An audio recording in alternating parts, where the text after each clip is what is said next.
With Lightfall being a little over a month away, it is now time to start preparing for the new year of Destiny. The process of preparation deals with things like bounties and materials, weapons, and more. In today's video, we'll tell you exactly what you need to know in order to be as ready as possible. It may seem confusing as to why I'm dropping this guide this early, but it'll make sense as we get more into the video. As always, timestamps are in the description below, so without wasting any more time, let's dive right into it. Let's first talk about bounties. I discussed bounties in my Season 18 prep guide video, and while the things I discussed in that video are still relevant today, there are some things I learned since then that I want to update. First of all, let's quickly go over the process of bounty hoarding. This process requires you to hold on to a lot of bounties in your inventory, prioritizing bounties that reward the largest amount of XP and avoiding the bounties with the lowest amount. For this process, you want to get a hold of every weekly bounty you can possibly get. And in my last guide, I said that there were about 18 weekly bounties in the game to claim, but the statement was actually wrong. If you count every possible weekly bounty that you can get and hold on to into Lightfall, you can hold 21 weekly bounties, although most will only get access to 20, since you get one extra weekly bounty if your clan is level 7. On screen now are where all the bounties can be obtained from. If you get all 20 weekly bounties across all 3 characters, you'll be holding 60 weekly bounties, which will amount to 720,000 XP. Once you've done all your weekly bounties, grab daily bounties from all sources to fill up your slots. As always, avoid picking up bounties from Zavala, Drifter, Shax, and the Gunsmith so that you don't take any risk of losing out on those bounties to do for day 1 for the powerful engrams. Let's talk about materials. It's always useful to have a handful of materials, especially for new expansions. I'd recommend having a bunch of upgrade modules, enhancement prisms, ascendant shards, ascendant alloys, resonant element, and legendary shards. Having other materials like glimmer will also be useful, but prioritize the materials that I just mentioned. Regarding where to get each material, you can get upgrade modules from the season pass and from the gunsmith, enhancement prisms and ascendant shards from the Grandmaster Nightfalls and Master Dungeons, and the Cryptarch in the tower, and ascendant alloys can drop from current seasonal activities, but I'll be grinding either Nightmare Containment, higher difficulty Witch Queen story missions, and it also drops from the Cryptarch in the tower once again. Legendary shards and resonant elements will be earned through passive sources, so don't worry about trying to full-blown grind those two. The next thing I want to cover are weapons. At the time of this video being out, we don't know exactly which weapons are receiving champion mods next season, so we can't point out certain weapon types to get. What I can recommend are exotics and some weapon types to keep available for Lightfall though.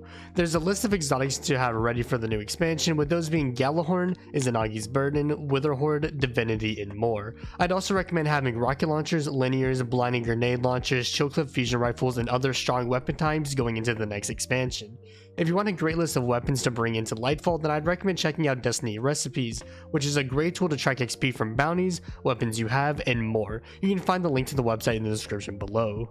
The next thing you'll want to start gathering are Paraversal Hauls. Before Witch Queen was released, it was highly advised to keep a large stack of these boxes ready to go for when you needed powerful armor, and that proved to be a great idea for leveling fast. Now with Witch Queen dropping in a month, it is that time again to start farming for these. The big weekly bounty from the Star Horse rewards 3 Paraversal Hauls, which cost 7 strange coins to buy, and it's pretty easy to do. Once you've done your bounty on each character each week, just buy whatever boxes you can from the remaining strange coins you have from your runs. Assuming you do all 3 bounties every week from the time this video drops up until the launch of Lightfall, you'd have 54 boxes plus however many you buy from the Star Horse, so you should definitely hold on to these boxes.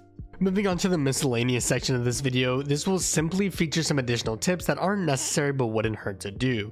Beginning this section off, we have saving Lost Sector exotic engrams. The reason why you'll want to do this is that way you can get the new exotic armor pieces easily. To do this, simply fill all 10 engram slots, then go run Legend or Master Lost Sectors until you drop an exotic engram from the Lost Sector chest, and then once it goes to your Postmaster, you're good to go. Assuming Bungie makes rewards for Lightfall's Legend campaign the same as Witch Queen's, you'll get 1 for free and then 1 from the engrams, which should presumably mean you'd have all for all characters, so I'd recommend doing this. The final tip I have is for the last day of the season. Once you are ready to log off of Destiny for the last time before Lightfall's launch, be sure to unequip all seasonal mods from your armor. Failing to do so puts your armor at risk of losing sockets, especially if the mods were slotted into the seasonal mod exclusive slot on Artifice armor. Now it does seem like that exclusive mod will be applied to all armor, regardless of whether it's Artifice or not, so it might not be as big of an issue as before, but it wouldn't hurt to do so anyways. To quickly unequip all mods, go to the search bar of Destiny Item Manager, type is:armor, press enter, then click the 3 dots on the search bar in Destiny Item Manager, then click strip sockets, and then click artifact mods, and you're good to go. Well, that'll wrap up this video. If you found it helpful, consider dropping a like, subscribing, but most importantly, share it with your friends so they too are aware of how to prepare for Lightfall. If you have any questions about preparing or anything else leading up to Lightfall, then you can drop a comment or stop by my streams that happen right here on YouTube. Finally, check out my social media platforms, all linked in the description below. With that being said, I'm SniperKH, and I'm out. Good luck with gaming.